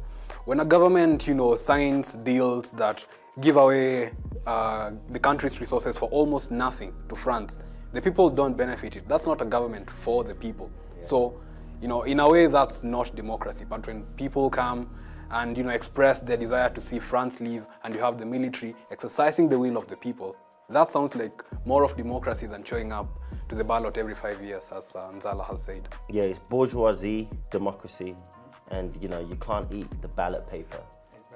You need real development and real infrastructure. Let's get into this and see what else she's got to say. Also on top of that, I mean, you know, France has said, listen, well, you know, we're going to sort of limit our cooperation with Niger, or sort of reevaluate our partnership with Niger when it comes to humanitarian aid and that sort of thing, which of course means that it's the poorest Nigerians that will suffer. But how hard is it to undo a coup? You know, France is obviously trying to wield a lot of financial pressure on Niger, hoping to turn the tide, but really, once a coup is done, I mean, aren't we past the point of no return here? It's really challenging to say that right now. So far, we are several days into this. The coup kicked off on Wednesday. No one has actually seen President Bazoum other than a few photos and some communications with folks like the Secretary of State here in the United States. So because we haven't seen him, I think that there's potentially still conversations taking place inside the presidential palace with those who carried out the coup and with the folks who are still technically holding the reins of power. That said, I just want to go back to one of the comments you made about the popularity of the coup. In Niamey, there is certainly a lot of chatter right now about whether this is popular or not. Outside Niamey, which is 18 million people and growing in a 20 million person country, you still have a lot of, there's a dichotomy of who's in support of the Bazoum administration and who's in support of the putschists. So it really is split. Niamey just happens to be a lot of capital, the people who lived in the capital are political elites. And those political elites have always kind of had a lot of tension with Bazoum, someone who was always kind of perceived as a political outsider in many ways. Political outsider in many ways. She hasn't even listed one. One of the ways, so it would have been nice if you're going to bring up such a point, you need to back it up with a few examples of what makes him a political outsider. And also, noting her first question is, how do we undo the coup? Not, you know, why do Nigerian people support this coup? What has French-Niger partnerships, held for the people of Niger? The first question of this liberal is, how do we undo the coup? Yes. Not even, investigating the motivation behind the coup. Yes, and she also said, well, now France is going to roll back on the partnership, so people from Niger are going to miss out. And yeah, you have to ask yourself, what type of partnership is it when one party gets all the benefits and the other party loses out on every conceivable, aspect? It's the kind of partnership that you get between the rope and the hanging man. Now, what I found most interesting about this is she says the people in Niamey are the political elite. Now, for a country that's the second poorest country in the world, that's a lot of political elites. So it means all those people we're seeing on the streets, the thousands, they are all from the political elite. Yeah, they're the middle classes. They all drove in. They all had drivers drive them in, park up, just show up, and then just show up. And crazy. And also, number one, first of all, how would she know? Yes. First of all, say the people outside Niamey, probably they are not in support of the coup. How does she know? So it's the whole issue. Don't you know? She works for a think tank. Oh, she works for a think tank. Works for a think tank in Washington, D.C. In Washington, D.C. Of course, she knows everything. Maybe she has been to Africa for a safari, so she knows, or she's got a friend from Africa, so she knows about these things. So it's also problematic of this issue of so-called experts who are usually brought on these international channels. So most of the time they find, sometimes these people have never been to Africa. Two, these are people, maybe they spent a month in Africa at some 5-star hotel, they were meeting with local elites in the lobby, and they had a few drinks. Then they think that they're African experts. Because if CNN was really serious about getting a proper perspective, they're in Washington, D.C., where you've got, it's a melting pot of people from many different countries. They could have gotten someone from Niger, or even one of the countries in the region. They are going to get a much better perspective. But I think certain people, they believe that probably certain faces, I won't name what criteria I'm using, they are much more qualified to talk about these things. The public is much more likely to believe them than to get another person. Yes. Yeah, I mean, I didn't want to bring it up, but since you brought it up, I have to. It's very interesting here that we have an African presenter interviewing a European American woman about a situation that's happened in Niger, in West Africa. It's just fascinating. How is this person the qualified expert? I checked her bio before we came in. So she's the head of a so-called non-government organization based in Washington, D.C.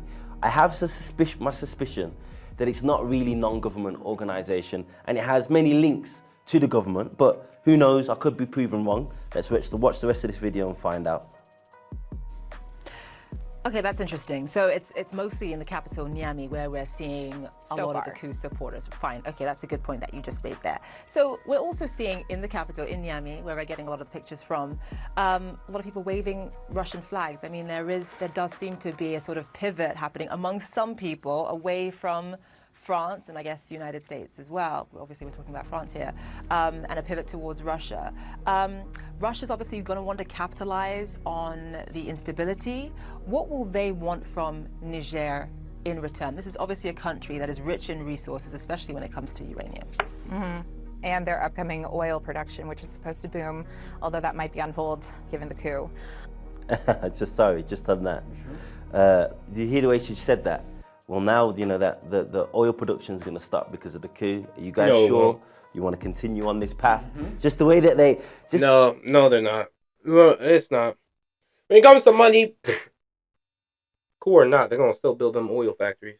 The little things that they drop. And one other thing I noticed, when she talked about France, people maybe not wanting Somebody's gonna have an oil didn't factory question what the French wanted from Niger. But because it's now Russia, one has to question to say what's in for the Russians. But for the West, nobody questions them because their motivations are always pure. They've never colonized Africa. They've never looted African countries. So we shouldn't. Yeah, they've never enslaved Africans. We've got no reason to be suspicious of the West. But the other powers, we should be suspicious of them. They're going to capitalize off the insecurity. That's what she said. Yeah. It's true. I never even thought about that. There's no at all aspect of what France tries to get out of Niger for not only the 63 years since it's been independent, but the whole period during the colonial era. It's not questioned. William. Yeah, I mean, basically it's the Russian question. And, you know, coming from the US, they obviously have their interest in Niger. They have the biggest drone base in Niger, part of AFRICOM, to safeguard American interests. The French are also there. Then question arises, look at the countries that are partnering with Russia, Burkina Faso, Mali. You know, all of them, yes, they have an insurgency problem. But what drove them to going with Russia as a security partner? And just picking an example, in Syria, after Al-Assad was, you know, faced with an ISIS onslaught, he called on the Russians. And today, he has consolidated his position as Syria's president, and his country is whole due to the partnership, not like disqualifying the incredible sacrifices of the Syrians, but Russian help has also, you know, played a part in them pushing back against the insurgents. So if African people see that taking place, why wouldn't they want to replicate it here? Compare it to wherever the US or France has been. You know, there's the question, who has been saved by the West? Great point, William. And yeah, let's just look at the other two countries that you just mentioned, Burkina Faso and Mali. Now, you know, over the last 12 months, they've taken steps to remove French influence in their country. And why have they done this? You know, people say, oh, they've kicked out French NGOs. They kicked out French NGOs because they realize these are, again, not non-government organizations. They're linked and working, you know, hand in hand with the French state to destabilize the country, to further justify the French presence in the region. They kicked out French media. They go, stamping down on freedom of press. Again, the French media they kicked out, France 24, RFI. Again, they were France 24, I believe, interviewed the head of an insurgency, Al-Qaeda insurgency, that is, you know, killing people, slaughtering people like sheep and goat on the streets, and they give them a platform. They would never do that to anyone that committed a terrorist act in the West. Imagine Osama bin Laden after 9/11, like probably on a Zoom call on CNN. Yeah. Well, what's happening? Or any people that, you know, part of the Paris terrorist attacks. If you found, like, you know, their supporters or part of the group of their terrorist cell being interviewed on the BBC, they'd be super upset. So, you know, this is all very important context, completely and purposely ignored by the mainstream media. And again, in Niger, it's a similar thing. They think that, okay, we have this insurgency problem. France has been saying it's been fighting this insurgency problem. The US is saying it's been supporting us with this insurgency problem. Yet we see no gains.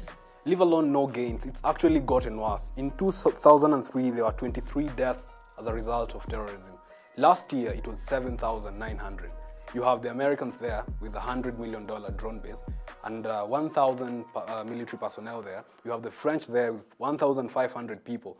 Yet 7,900 Nigerians died last year from terrorism. So, you know, if you have these foreign powers on your soil with the sole purpose of stopping terrorist, you know, victims or stopping people from dying as a result of terrorism, you have to ask yourself questions, you know, what's not happening? Because, I mean, if you take another example, take Somalia, for example. Al-Shabaab came into, you know, prominence in 2006 after the US encouraged Ethiopia to invade Somalia. That's what led to the rise of Al-Shabaab. And since then, supposedly, US and their local partners, Uganda, Kenya, have, you know, supposedly been in Somalia to fight Al-Shabaab for over 14 years. This group is, you know, only growing. Yeah. So yeah, let's look further afield. And chat, you might not see me speaking a lot during this video. I'm just trying to listen right now, honestly. Like, these are some really, I feel like, really well-educated people right here. I'm really just trying to, like, digest what they're trying to say right now. I'm really just trying to digest what they're saying right now. I'm not trying to speak too much because I spoke a lot in the beginning, giving you the explanation of what's happening in Niger. But I'm not going to really speak too much on.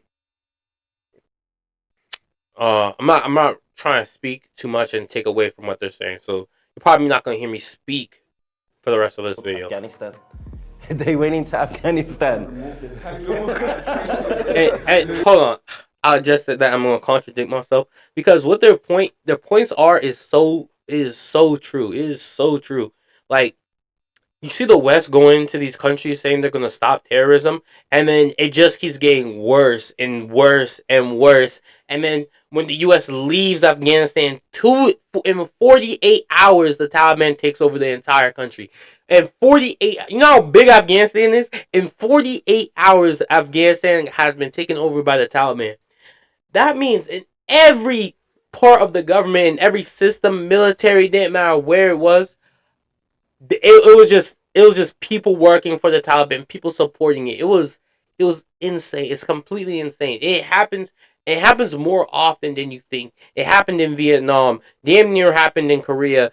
When the US goes in and fights these people, fight the bad guys, the insurgencies, is 90% of the time they're fighting the locals, you know what I'm saying? And 90% of the time when the West moves in, they commit these horrific war crimes, absolutely destructive to people's lives and people's mentality of thinking. Like, how am I going to think you're the good guys when you bust into my house in the middle of the night, tell me to get on the floor, stripping me up all in front of my family and all this stuff, humiliating me, and then leaving? Like, bro, my instant reaction is I need to get my lick back. You know what I'm saying? I need to do something to stop this from happening because this is getting ridiculous. Man, and not saying too much on it, but like he gave the example when Russia came into Syria, and regardless of what you think of the Syrian president, like, Russia did play a major role in helping him secure his spot and still helping him secure Syria due to them using air support. I don't know, man. Anytime the West moves into a country and they ask you they're gonna tell you, we're gonna set up a military base here and we're gonna help you fight terrorism, I would just decline. I'm not even gonna hold you. That shit is gonna they're gonna make it worse. I'm not even gonna lie. Like, it's so crazy to me how one of the best. Sorry, it's so crazy to me how they moved into so many countries to fight terrorism, and not one of those countries have actually won against. A country fell to terrorism. Afghanistan fell to terrorism. There's not one country where the U.S. has made a improvement after invading. You know what I'm saying? Like, oh shoot, after we invaded this area, people's lives improved dramatically. You know what I'm saying? It is almost always the case after they come into an area, the poverty and suffering just get, like, it decreases by like yards. You know what I'm saying? Yards. The terrorist group has new recruits coming out through every which way. Well-equipped armies in the world.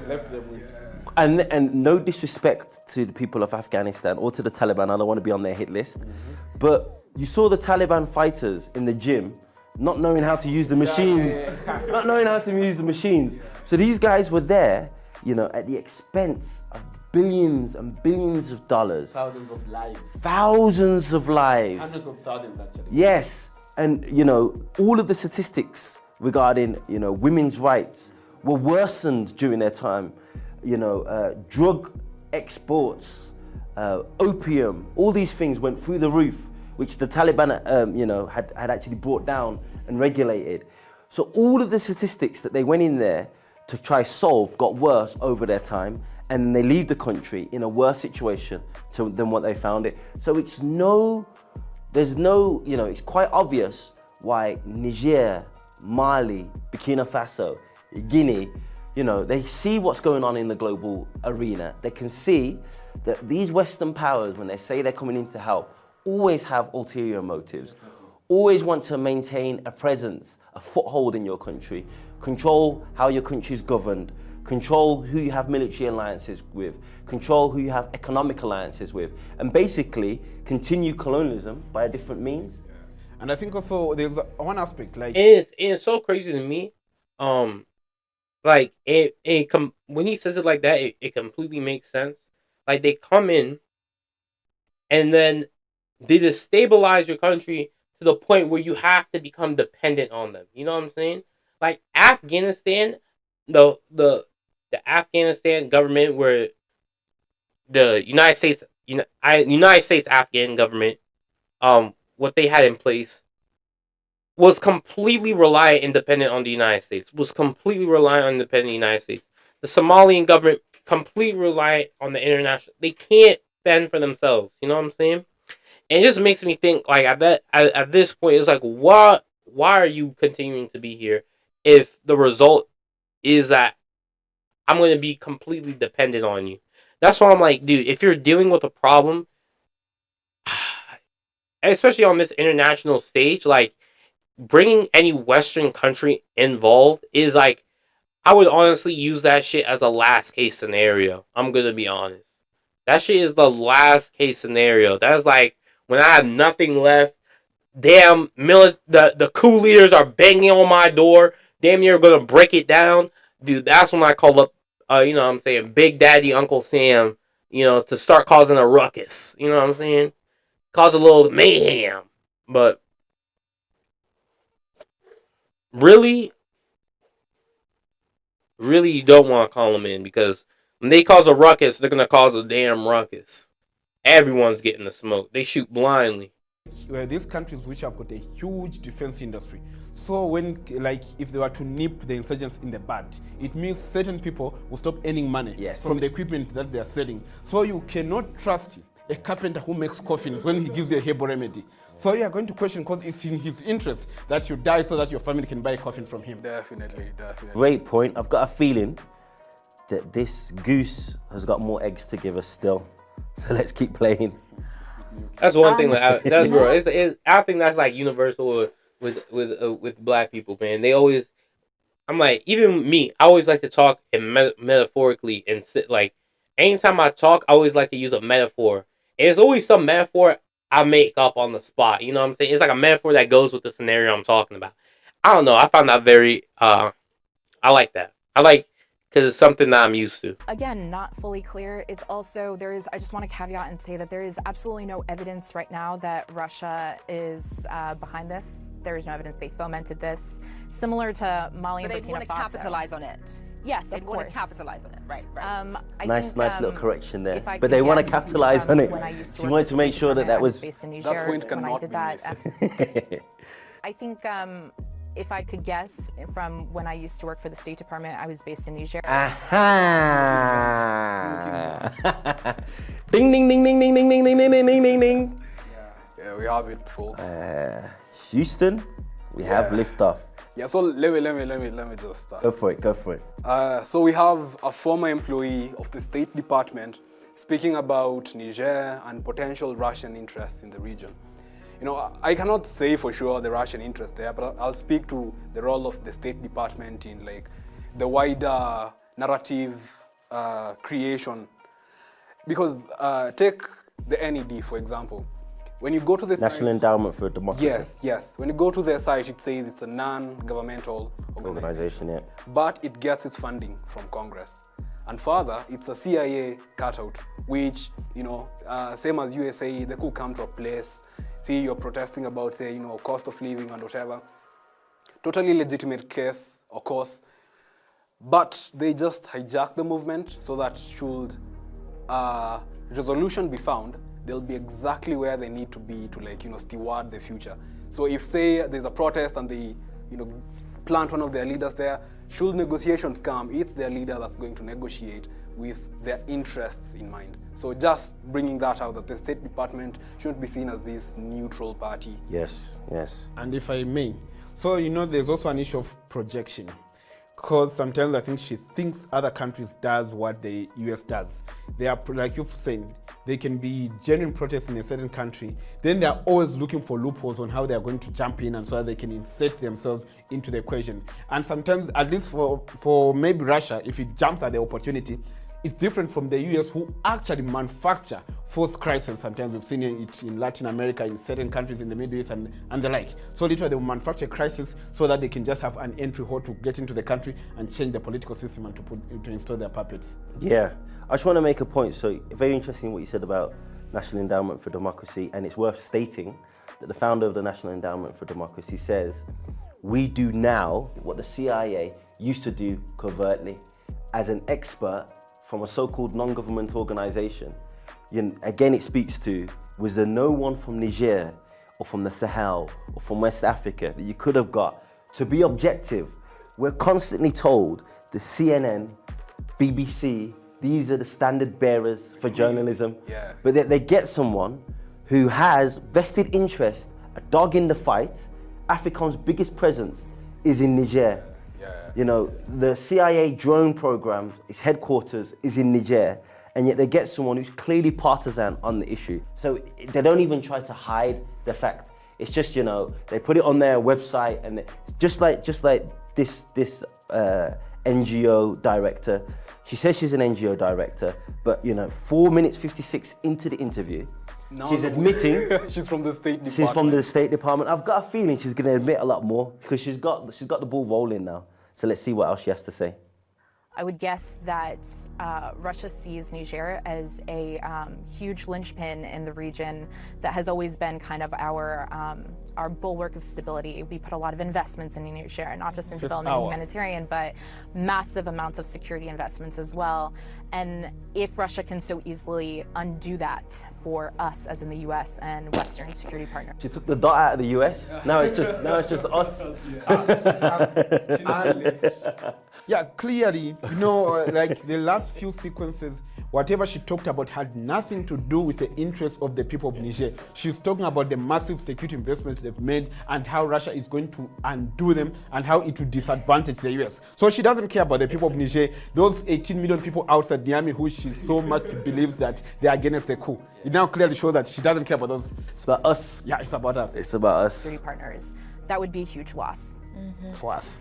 And when it comes to just the, you know, ordinary, everyday Nigerians who, I mean, you know, that country is one of the poorest, not just in the world, but, you know, one of the poorest in Africa, despite being rich in so many resources. You talked about, obviously, them. Did you hear that? Not just in the world. Nigeria is not just one of the poorest countries in the world, but in Africa, as if Africa is separate to the world, and if Africa is poorer indicator than the world. Newsflash, sister, if you're the second poorest country in the world, then of course you're going to be one of the poorest countries in Africa.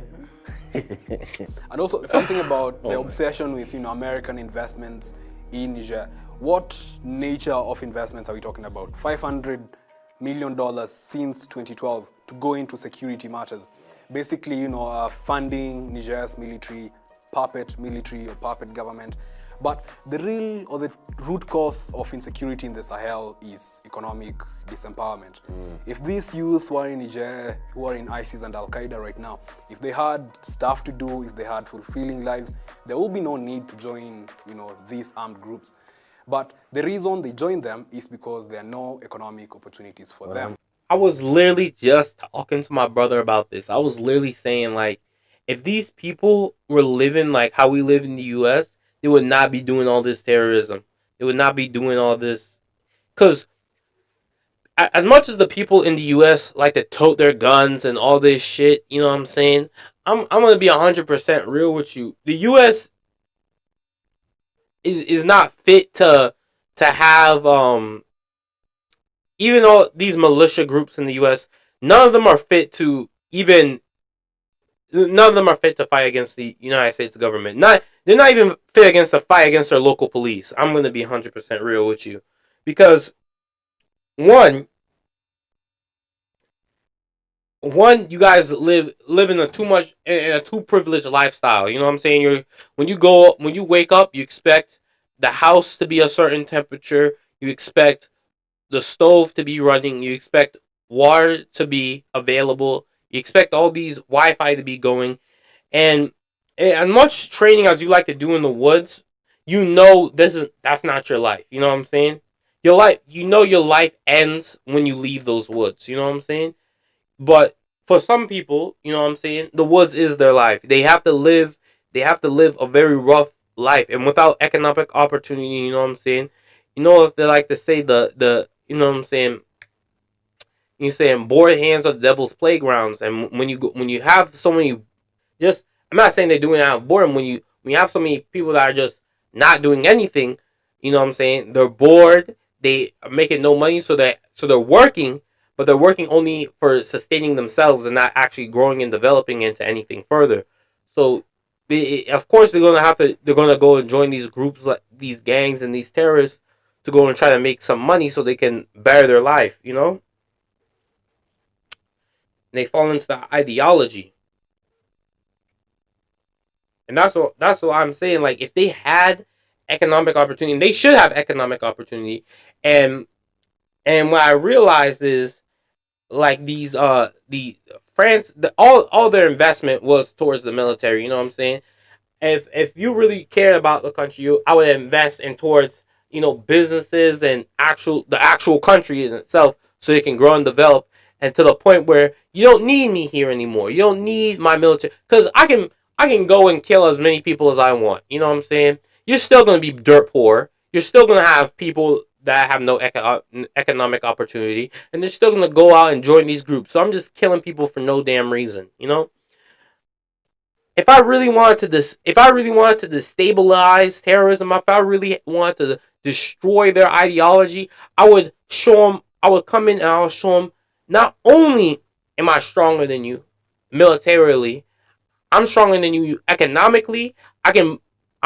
And socially, I build up your social life. I build up your economic class. Now, not only if you being in a terrorist group is a threat to your life, but it's a threat to your just whole well-being, economic and social opportunities that you could have if you just, you know, join the rest of society. But they're not doing that. They're bombing random houses and hoping that they kill enough people so people stop joining. And it's so bad, man. It's just so bad. It's really pitiful. And that's why I'm saying, it's like, if as much as these gun-toting people like this claim, like, oh, in case we need to overthrow the U.S., in case like, none of you, dude, they shut off your water, they shut off your Wi-Fi, half of you gonna starve and die. You know what I'm saying?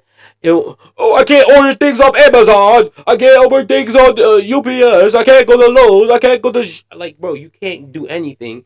Your gas, stop filling up the quick trips. Now you can't have it. Like, United States is the most obese country in the world. You're not overthrowing anybody, bro. You're not I'm gonna be 100% real. 100%. But you can have as many guns in the world. You can't barely take 2 steps without losing your breath. In the interest of these Western powers, France included, to address the root cause of Niger's insecurity. Yeah, I mean, Al Qaeda don't go recruiting in Beverly Hills Yeah. or, you know, in wealthy parts of London. I've not been to the wealthy parts of London, so I wouldn't know.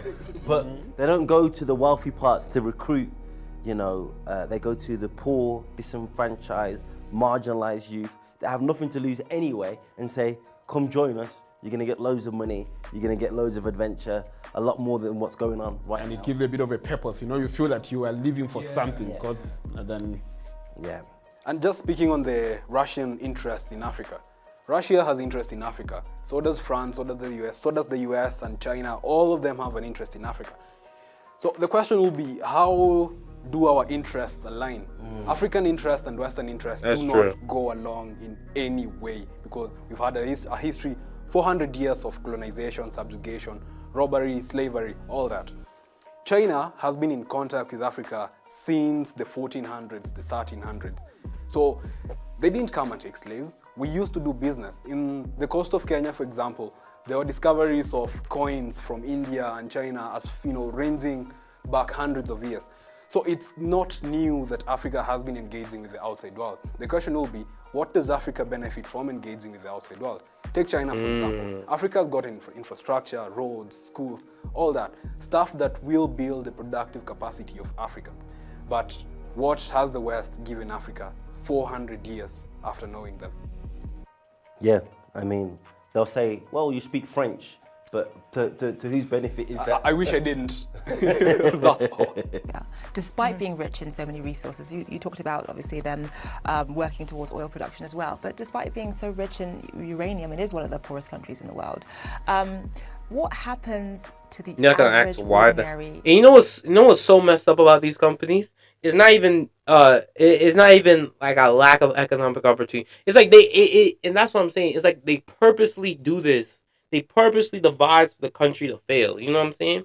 Because it's not only that they have these resources here and that they're mining from it. They do not hire the people. You know what I'm saying? So they won't hire any. You won't see a Niger, a person from Niger working there. You know what I'm saying?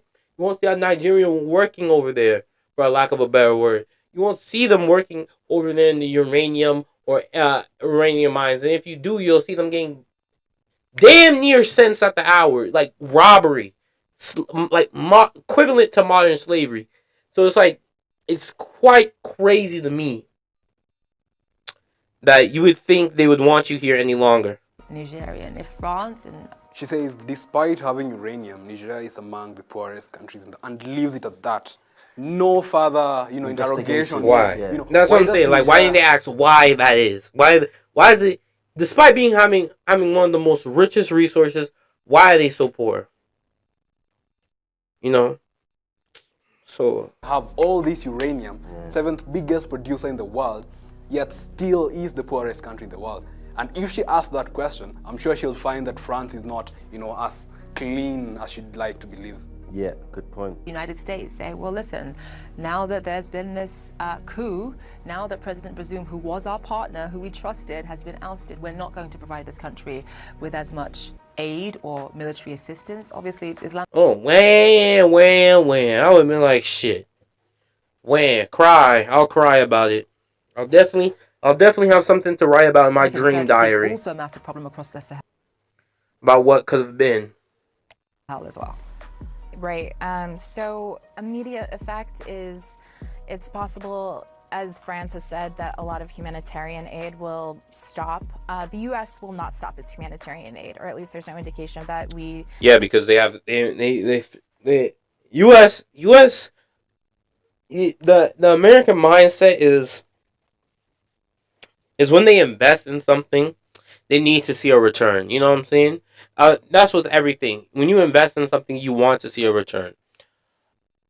My thing is, sometimes I've invested before. Sometimes you need to pull out and take a loss. You know what I'm saying? Sometimes you need to pull out and take a loss. No matter how big that loss might be, because it can always get worse. You know what I'm saying? The more money you throw at it, the more money you're going to burn. You know what I'm saying?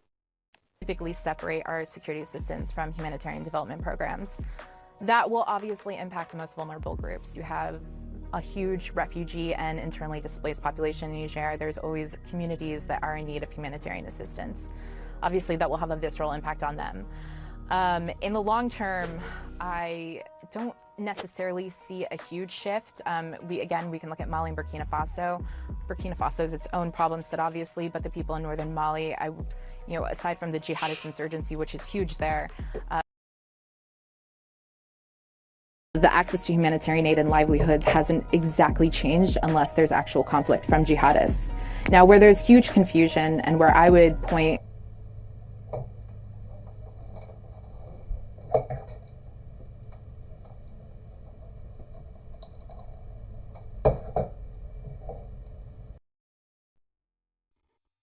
everyone to right now is that in the absence of clarity about who's in charge in terms of governance and security, the jihadists, specifically the Al-Qaeda line, JNIM, and the Islamic State in the Sahel province that are operating in Tilbury, which is just a few kilometers northwest of the capital city, Niamey, those groups know how to take advantage of that governance and security gap, and they regularly exploit it for their gain. That's how they recruit locally.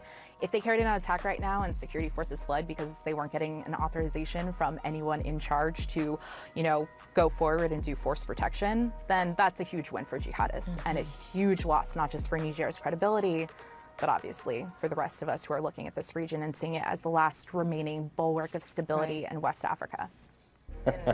Are you going to be the second poorest country and be the most stable?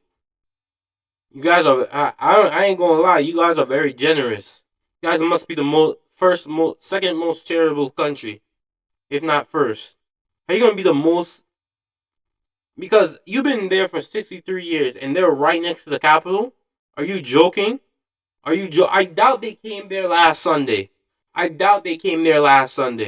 that'll be some fast-ass acting, you know what I'm saying? That'll be crazy. That'll be crazy for them to come that damn fast.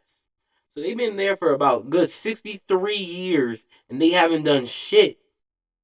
They're right next to the capital? Alright, bro. That's all I gotta say about that. See, I didn't have too much of a problem with her analysis, apart from how she ended. This is a problem for us, again, US minus the dot is what she's talking about, because it affects the stability in West Africa, something that they see as their region of influence that has been stable. Now you got to interrogate stability at what cost. So people have been stably and consistently poor. Is that fine? Starve in your house, but quietly. That's the kind of stability they love. Don't make noise about it. And even by whatever metrics they use, as I stated, in 2003, 23 people died from terror attacks. Last year, it was 7,900. So who has Niger been stable for? Definitely not the people of Niger. It hasn't caused them problems, is what they mean. That's what they mean. Yeah, that's what they mean. And one other point, she talks about how the military taking over is now a security threat. She said they're going to be disorganized how to respond to these attacks, possible terror attacks. But the thing to say, she said people don't know who is in charge. I mean, maybe she doesn't know who is in charge, but I think everyone else, including the people in Niger, they know who is in charge. Yes. And the military, they've been at the forefront of fighting these insurgents. So if there are people who are in a better position to make decisions on how to deal with the insurgents, it's the people who are sitting in the presidential palace right now. So if anything, I see that the fight against insurgents is going to be more streamlined. Yes. Also, remember, before Traoré became president of Burkina Faso, he was in the front lines. He led a battalion. So, I mean, it's dishonest, to put it mildly. Yeah, so he will know what the soldiers need, reinforcements, what's stopping them, equipment-wise, community, logistics, all of that. Plus, consider the stated motive for the coup. The deteriorating security situation, despite constant knowledge that we have this issue, the government in place had done nothing. That is what inspired the military to take over the government. Sure. So let's wrap up. The coup just happened, less than a week ago. So still early days. However, the early signs are there that people on the ground in Niger support this coup, despite what this so-called expert says. She hasn't given us any material or research that we can refer to that says outside of the capital people are not supporting the coup, and it just find it fascinating the way the corporate Western mainstream media all know where their interests lie when it comes to these things.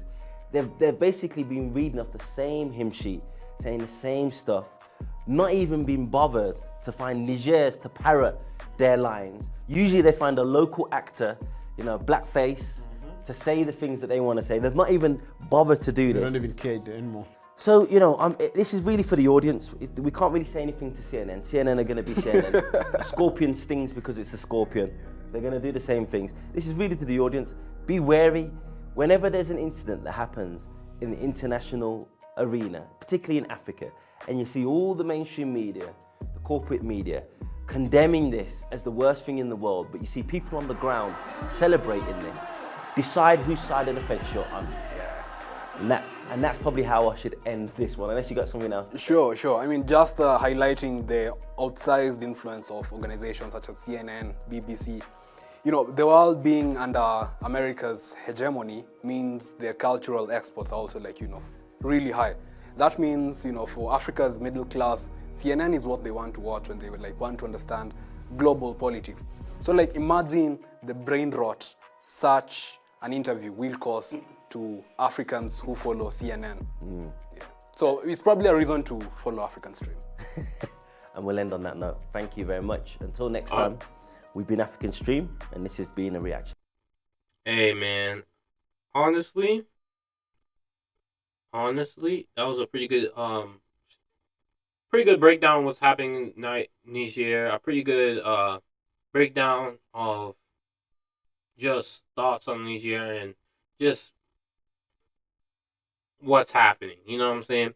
I honestly think I agree with most of their points. Honestly, I agree with most of their points, most of their statements and their questions or lack of questions that were asked on CNN.